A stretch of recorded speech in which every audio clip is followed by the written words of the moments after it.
할렐루야. 오늘 말씀의 제목은 이만한 믿음을 보지 못하였노라 입니다. 오늘도 이 사순절 기도에 나오신 여러분들에게 좋은 것으로 우리를 채워주시는 하나님께서 말씀의 은혜와 기도의 응답으로 채워주시기를 축원합니다. 우리가 살아가면서 여러 가지 귀한 게 많이 있지만 특별히 감동을 받고 감동을 주는 것만큼 귀한 일이 없습니다. 그래서 우리가 감동을 받으면 똑같은 일도 아주 기쁜 마음으로 하게 되고요. 또 때로는 내가 손해보고 희생하는 것도 얼마든지 감수할 수가 있습니다.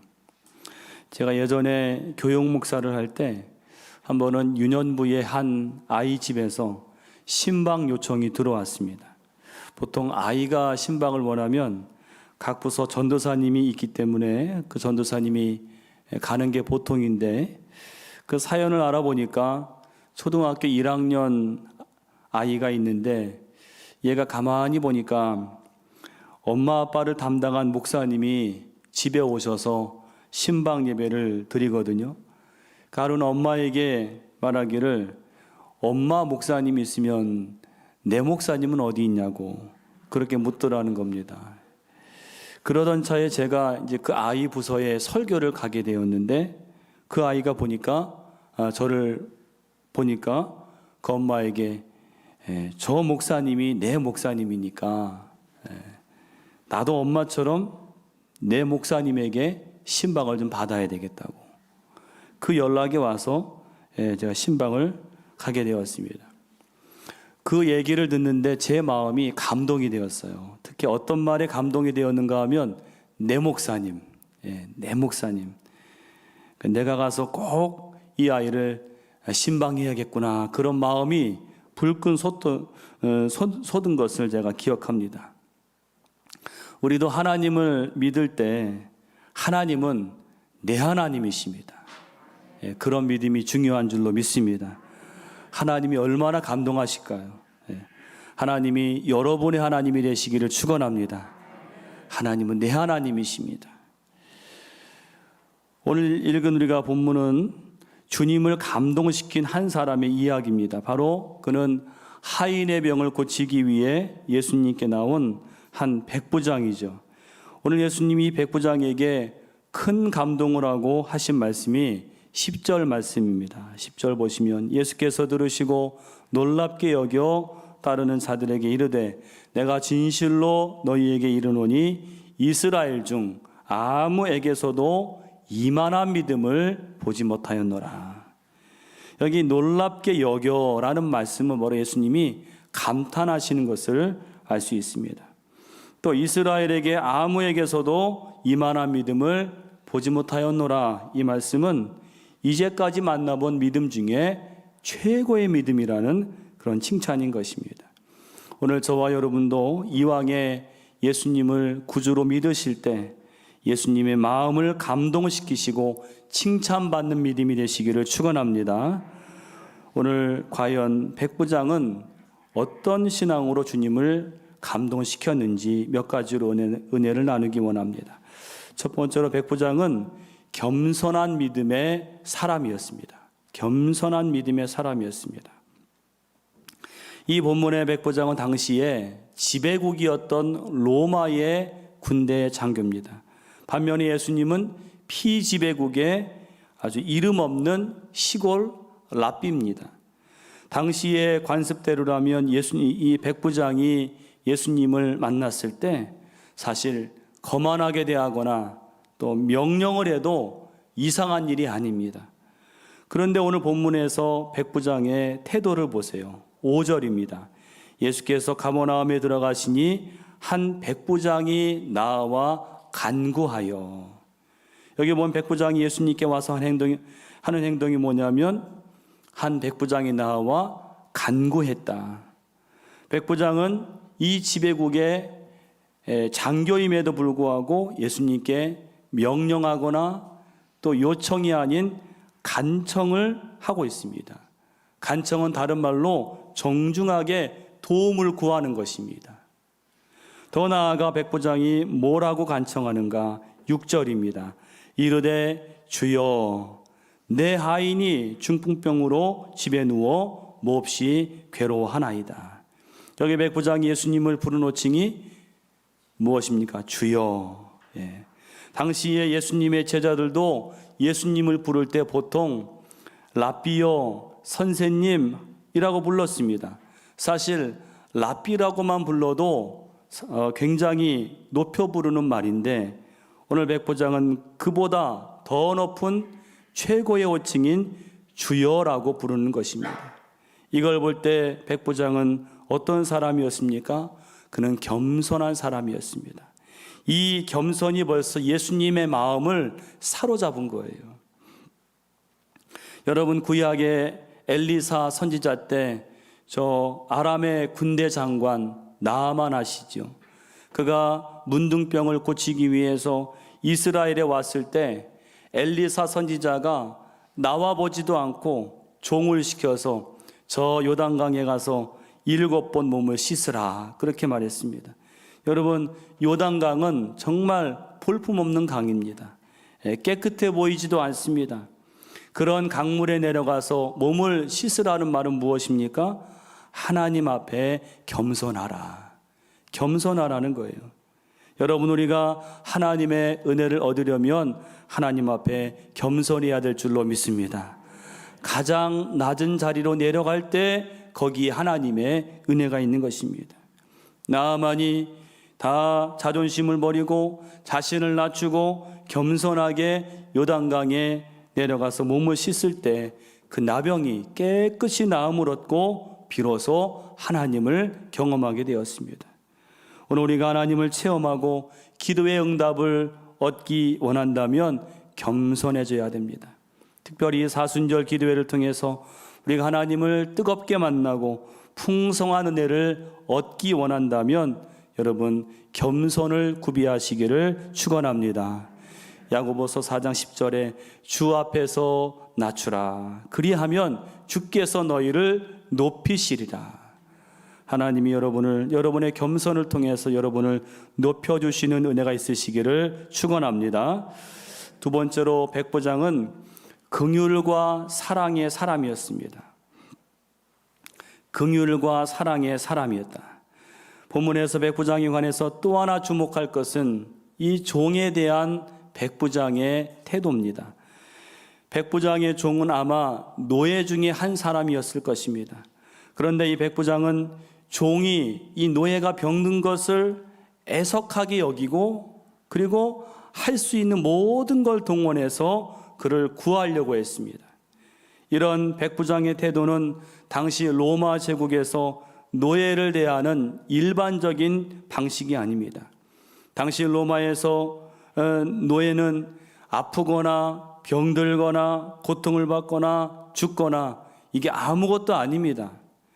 그들에게 노예라는 것은 그냥 살아있는 도구에 불과합니다. 그러니까 실제로 로마의 한 저술가가 농업의 도구들을 소개할 때 3가지로 분류했다고 합니다. 하나는 농업의 도구가 언어를 가진 도구, 언어가 없는 도구, 소리가 없는 도구. 여러분 언어를 가진 도구가 뭐냐면 바로 노예를 의미하고, 언어가 없는 도구는 가축을 의미하고, 소리가 없는 도구는 운반 수레를 의미했다는 것입니다. 즉 노예가 이 가축이나 운반 수레와 비교할 때 다른 것은 말을 할 수 있다는 것밖에 없습니다. 이것이 로마에서 노예를 대하는 방식이었다는 거예요. 그런데 오늘 이 백부장은 그 종이, 노예가 병이 들자 예수님께 나와서 내 종을 고쳐달라고 애원을 하고 있는 거예요. 이 모습에 예수님이 감동을 하신 것입니다. 여러분 특별히 6절을 다시 보세요. 6절 보시면 이르되 주여 내 하인이 중풍병으로 집에 누워 몹시 괴로워하나이다. 여러분 백부장의 간청에서 무엇을 느낄 수 있습니까? 바로 하인이 중풍으로 쓰러졌을 때에 백부장이 그 괴로움을 지금 공감하고 있는 거예요. 내 하인이 지금 몹시 괴로워하고 있습니다. 바로 그 병든 종을 긍휼히 여기고 그의 괴로움을 같이 공감했던 것입니다. 여러분, 어제 우리 팔복의 말씀에서 예수님이 하신 말씀이 무엇입니까? 마태복음 5장 7절에 긍휼히 여기는 자는 복이 있나니 그들이 긍휼히 여김을 받을 것이며, 오늘 백부장은 바로 긍휼을 가진 사람이었어요. 예수님께서 그 긍휼에 대해서 7절에 보니까 뭐라고 하십니까? 내가 가서 고쳐주리라. 바로 예수님의 마음이 감동하신 거예요. 오늘 저와 여러분도 주님을 닮아가는 이 사순절에 긍휼의 마음을 소유하시기를 축원합니다. 주님의 마음을 감동시키는 저와 여러분이 되실 줄로 믿습니다. 세 번째로 백부장은 탁월한 믿음의 소유자였습니다. 오늘 백부장이 예수님의 마음을 가장 크게 감동시킨 부분은 다름 아닌 믿음이었어요. 예수님께서 백부장이 간청을 들으시고 내가 가서 고쳐주리라 하셨을 때 갑자기 백부장이 예수님을 만류하는 것입니다. 8절 상반절을 보세요. 백부장이 대답하여 이르되 주여 내 집에 들어오심을 나는 감당하지 못하겠사오니. 무슨 말입니까? 오시지 말라는 거예요. 여러분, 백부장이 왜 이 같은 답을 했을까요?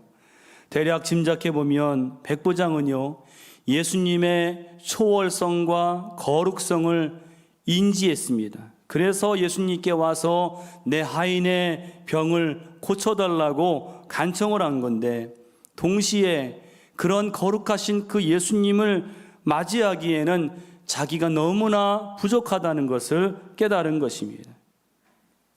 그런데 백부장은 여기서 끝나지 않고 그의 참 믿음이 이제부터 시작이 되는 것입니다. 8절 하반절에 그는 놀라운 믿음의 고백을 하기를, 8절 하반절 보시면 다만 말씀으로만 하옵소서 그러면 내 하인이 낫겠사옵나이다. 오늘 백부장이 예수님께 예수님 말씀만 하세요. 그러면 내 하인이 나을 수가 있습니다. 이렇게 말한 데는 나름 근거가 있는데 그 근거가 9절입니다. 9절 보시면 그 내용이 뭐냐면 자기가 백부장으로서 이 부하에게 명령을 내리면 그 명령이 지체 없이 그대로 실행이 된다는 거예요. 그러니까 백부장의 말이 뭐냐면 나도 명령을 내리면 그대로 되는데 하물며 주님이 말씀하시면 안 될 일이 없습니다. 이런 믿음인 것입니다. 오늘 이 백부장이 놀라운 믿음을 가진 게 지금 자기 앞에 계신 이 예수님은 그저 어떤 랍비나 선생님이 아니라 전능하신 절대자라는 것을 지금 입으로 고백하는 것입니다. 주님이 말씀하시면 안 될 일이 없습니다. 말씀으로만 하옵소서. 여러분, 이 믿음의 고백을 들으시고 오늘 예수님이 감탄을 하신 거예요. 이스라엘 중 아무에게서도 이만한 믿음을 만나보지 못하였노라. 사랑하는 여러분, 우리도 믿음을 가지되 우리 주님의 마음을 감동시키는 믿음을 가지시기를 축원합니다. 어떤 믿음이 예수님을 감동시키십니까? 예수님은 못하실 일이 아무것도 없는 전능하신 하나님이십니다. 오늘 이 아침도 여러분 기도하실 때 어떤 어려운 문제를 가지고 나왔을지라도 주님은 못하실 일이 없는 전능하신 하나님이십니다 라는 믿음으로 고백하실 때에 주님이 감동하시고 은혜를 더하시고 역사하실 줄로 믿습니다. 기도에 승리하시는 여러분 되시기를 축원합니다. 기도하겠습니다. 하나님 감사합니다. 저희들을 사랑하셔서 이 사순절 기도회를 통하여 하나님 말씀의 은혜를 얻게 하시고 기도의 응답을 얻게 하심을 감사합니다. 하나님, 이 사순절을 통해서 우리가 경건해지며 우리 예수님을 닮아나가는 사람들 되게 하여 주시옵소서. 특별히 우리가 믿음을 가지되 주님의 마음을 감동을 시켜드리는 백부장의 믿음을 갖게 하여 주시옵소서. 하나님, 오늘 백부장은 겸손하게 자기를 낮추고 또 그 하인을 사랑하면서 긍휼히 여기는 마음을 가질 때 우리 주님이 감동하신 것처럼 우리들도 이제 나라와 민족과 우리의 이웃을 위해서 긍휼히 여기는 마음을 가지고 기도하게 하여 주시옵시고, 낮은 자리로 내려가 겸손하게 기도할 때에 우리 주님 우리의 기도에 응답하실 줄로 믿습니다. 이제 다음 주에 대선이 있는데 하나님 이 나라 역사를 붙들어 주시옵시고 간섭하여 주시어서 하나님 마음에 합당한 지도자가 선출되게 하여 주시옵소서. 주께서 우리의 기도를 들어주실 줄로 믿습니다. 이 시간도 귀한 예물을 들어 기도하는 주의 백성들의 기도를 응답하시고 그 예물에 담긴 마음과 믿음을 받아 주시옵소서. 축복하시기를 원하옵고 예수님의 이름으로 기도하옵나이다. 아멘.